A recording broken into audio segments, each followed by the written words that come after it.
Today, we're going to dig into the really strange and controversial story of what happened right after San Francisco's top public defender, Jeff Adachi, suddenly died. It's a wild ride involving police raids, whistleblower lawsuits, and a city government that seemed to be fighting itself. So let's break down what really happened, and more importantly, what it ended up costing.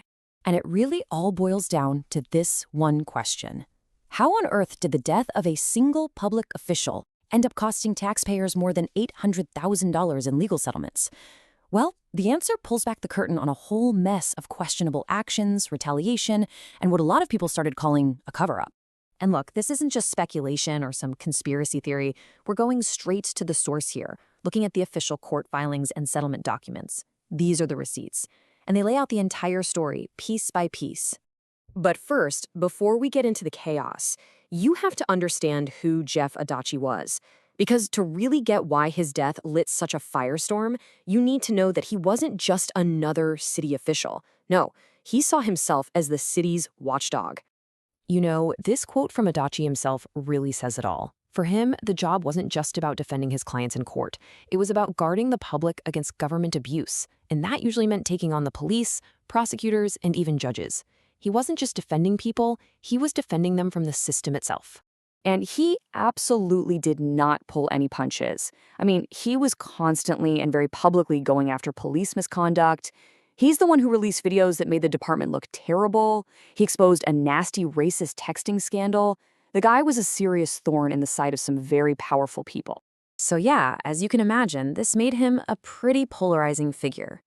His critics, especially in law enforcement, thought he was just a showboat, always chasing headlines. But to his supporters, he was a hero, a wartime general fighting for the little guy. And this deep divide, that's the powder keg that was just waiting to explode the moment he died. Okay, so the second Adachi dies, things get weird. Fast. A series of events kicks off that looks less like a normal investigation and a lot more like a coordinated effort of retaliation and damage control. Just look at how fast this all went down. Adachi dies on a Friday. By Saturday, less than 24 hours later, a confidential police report full of really unflattering details about his final moments is suddenly all over the news. A few months after that, the police take the pretty extreme step of raiding the home of the journalist who broke the story. The political blowback was immediate and, frankly, furious. City supervisors weren't buying that this was just some random leak. They called it what it looked like, a targeted smear campaign, a final act of revenge from a police department that Adachi had spent his whole career trying to hold accountable. And then, the city's reaction went to a whole new level. What you're seeing here is actual security footage of the police raid on freelance journalist Brian Carmody's home. They showed up with a sledgehammer, held him in handcuffs for hours, and seized all of his computers and phones. And the whole point was to find out who his source was. Now, this raid was later ruled completely illegal because it violated California's SHIELD law, which is there to protect journalists from exactly this kind of thing. So what does an illegal police raid on a journalist's home cost you? Well, it cost the city of San Francisco $369,000. That's what they had to pay Brian Carmody in a settlement. And believe it or not, this is just the first big payout in the story. In all this chaos, it seems like someone had to take the fall. Enter SFPD officer Douglas Tenenbaum. He was named as the suspected leaker, and his punishment was swift and very public. He was stripped of his badge and gun and got demoted from motorcycle patrol to working at the horse stables. He later sued, claiming the city used evidence from those illegal searches to pin it all on him. So now we're at 3 people getting hurt in this whole saga: the journalist, the officer, and, as we're about to see, a whistleblower. All right, now we get to what is, without a doubt, the most explosive part of this whole story.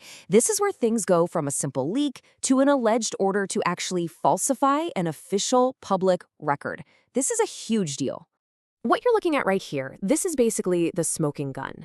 It's a paragraph from a lawsuit filed by Christopher Winderreck, who was the deputy director of the medical examiner's office. And it claims that about a month after Adachi died, a top city official, Naomi Kelly, ordered him to add, change, and edit the autopsy report to fit her narrative. She wanted the medical facts rewritten. So what did Winderreck do? He refused. He wouldn't falsify the report. And for doing his job, he says he was basically pushed out, his duties were taken away, and he was eventually fired. So he sued the city for whistleblower retaliation. which in simple terms is when your boss punishes you for reporting something illegal, or in this case, for refusing to do something illegal. And the autopsy report itself just got more and more controversial. The city's official version, the one Weyrich says he was pressured to change, concluded Adachi died from a mix of cocaine and alcohol. But Adachi's family hired their own experts for an independent review, and they came to a totally different conclusion, that he died of natural causes. So now, even the cause of death is completely up in the air. And what was the price tag for this alleged attempt at a cover-up? Well, the city chose not to fight Weirich's lawsuit in court. Instead, they just wrote a check for $436,000. And there it is, the second massive taxpayer-funded payout because of how the city handled Adachi's death. So while all of this is going on behind the scenes, you've got the illegal raid, the targeting of an officer, the firing of a whistleblower.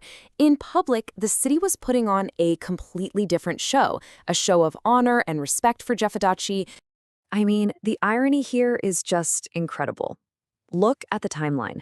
In March, city leaders are on camera, publicly introducing resolutions to name a street Jeff Adachi Way. At the exact same time, behind closed doors, they're gearing up to raid a journalist and fire the guy who refused to falsify Adachi's autopsy. The contrast is just stunning. And here it is, the final bill that got handed to the taxpayers. You've got $369,000 for the journalist whose rights they violated, another $436,000 for the whistleblower they fired. All told, that's over $800,000 of public money spent just to clean up this mess. So, it all leaves us with this one really unsettling question. Jeff Adachi built his entire career on being a watchdog, holding the government accountable. But after he died, the very city he served honored his name in public, while in private, it punished the people who were trying to get to the truth. So you have to ask, when a city praises a watchdog but silences the whistleblowers, who's watching the city?